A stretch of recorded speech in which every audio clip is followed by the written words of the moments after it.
Welcome back. Thanks for joining me again. In this lesson, we're going to take a look at Cloudwatch metrics and alarms.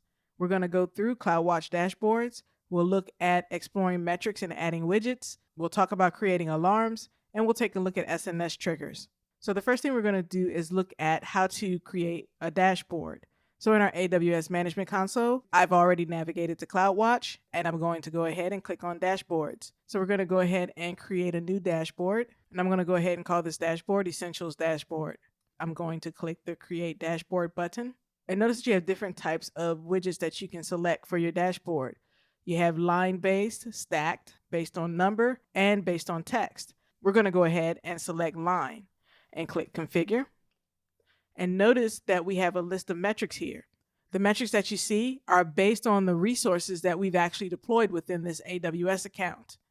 As you deploy additional resources, you'll see metrics related to those resources listed here as well. What we're going to do right now is create a dashboard based on EC2. I'm going to select per instance metrics, and then notice that we have a list of metrics here.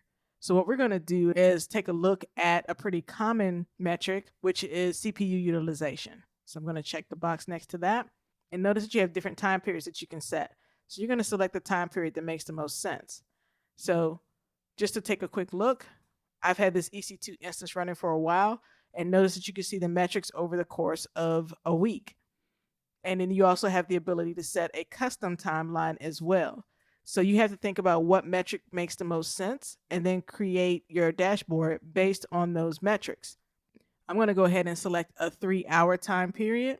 And in the 3-hour time period, again, this instance is not really being used very much, but you can see that the CPU utilization in the last 3 hours has not exceeded 0.068.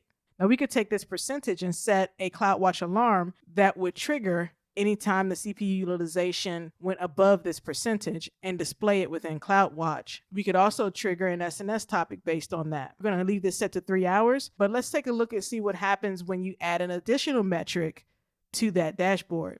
So let's go ahead and find the metric network in. And notice our CPU utilization is pretty low, so it just looks like a flat line. But notice that now we can see CPU utilization and network in. So you can add multiple metrics to the same dashboard. These two metrics together isn't really going to give us a good view of our CPU utilization. So I'm going to go ahead and uncheck network in and then click Create Dashboard. So now we can see based on this 3-hour time period what our CPU utilization looks like. I'm going to go ahead and click Save Dashboard to save that metric as part of this dashboard. Now, anytime I come to Cloudwatch and select the Essentials dashboard, this CPU utilization metric will be displayed. Now, let's also walk through the steps of creating a Cloudwatch alarm. Notice that within Cloudwatch, we have dashboards, alarms, events, logs, and metrics. We've already created a dashboard. Let's go ahead and take a look at alarms. We're going to click Create Alarm, and notice that we have a list of metrics here as well. So the next thing we want to do is to select a category. We're going to go ahead and select per instance metrics again and our CPU utilization. And you can see our CPU utilization being displayed here within the graph based on a 15-minute interval. And there's a drop down here that allows us to set what interval we want to see this metric at. And notice that you have the utilization metric displayed here at the bottom. Once you have your metrics selected, go ahead and click the next button. Now, the first thing we need to do is set a threshold for the alarm. So I'm going to go ahead and give our alarm a name first. I'm going to call it EC2 CPU utilization and give it the same for the description. And then notice over here on the right that our alarm will trigger anytime the blue line goes up to or above the red line, or at least one time within a 15-minute interval. So we're going to go ahead and set our CPU utilization point. I'm going to try to pick a trigger that will trigger the alarm more than once within that 15-minute interval. So I'm going to go ahead and pick the 0.051. So to set the metric, you have the option to do greater than or equal to, less than or equal to, greater than or less than. We're going to leave it set to greater than or equal to, and we're going to set that 0.051 for 1 out of 1 data points. So every time within a 15-minute interval, every time it exceeds the CPU utilization of 0.051, it will automatically alarm. Now you can see over here on the right that our instance is listed. We only have the single instance now, but if we had multiple instances, we could select what instance we wanted to monitor here. Now under actions, we need to define what will happen when the alarm triggers.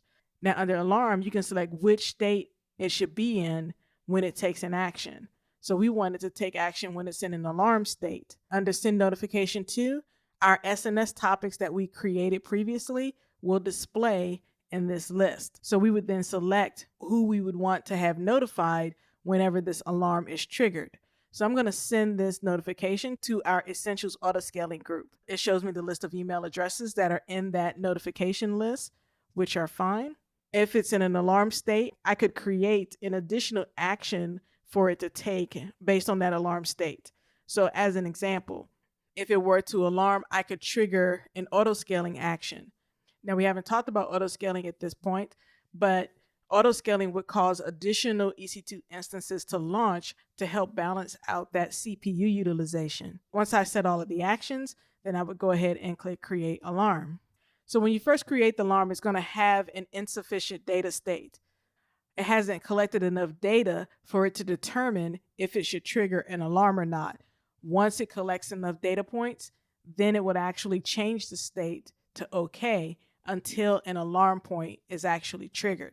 Now, some additional things just to be aware of is that you can also create rules based off of specific events, and you can use events to trigger SNS notifications as well.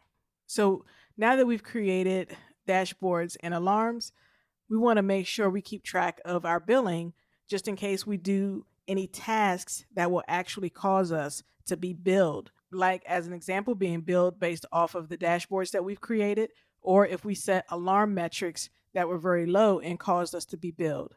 So let's go ahead and create another alarm. And we're going to create this alarm based off of billing. So we're going to go to total estimated charges, and we're going to select US dollars. So we currently don't see any information here because I haven't done anything that would cause this account to be billed. So we're going to leave that at the default and click next. And now we need to give our alarm a name. So I'm going to call this billing alarm and give it the same for the description. If it's estimated to be greater than or equal to $10 for it to trigger an alarm. And you can see the red line threshold there. So whenever this is in an alarm state, I want it to send a notification to my Essentials billing alarm. There's the email address that it'll send that notification to, and I'm going to click Create Alarm. So we can see now that our CPU utilization has changed from insufficient data to OK. And after some time, the billing alarm will do the same. So if my charges are estimated to be $10 or more, then it will trigger that billing alarm. So now let's go ahead and take a look at our Project Omega requirements related to Cloudwatch. So our requirement for Cloudwatch was that we create a billing alarm configured to trigger an SNS topic. So we set up a Cloudwatch billing alarm that would trigger our SNS billing topic when our AWS charges for the month reach $10. So that meets our Project Omega requirements for Cloudwatch. But before we wrap up the section, we're going to go ahead and take a look as a bonus at CloudTrail basics as well. Thanks for watching, and I'll see you in the next video.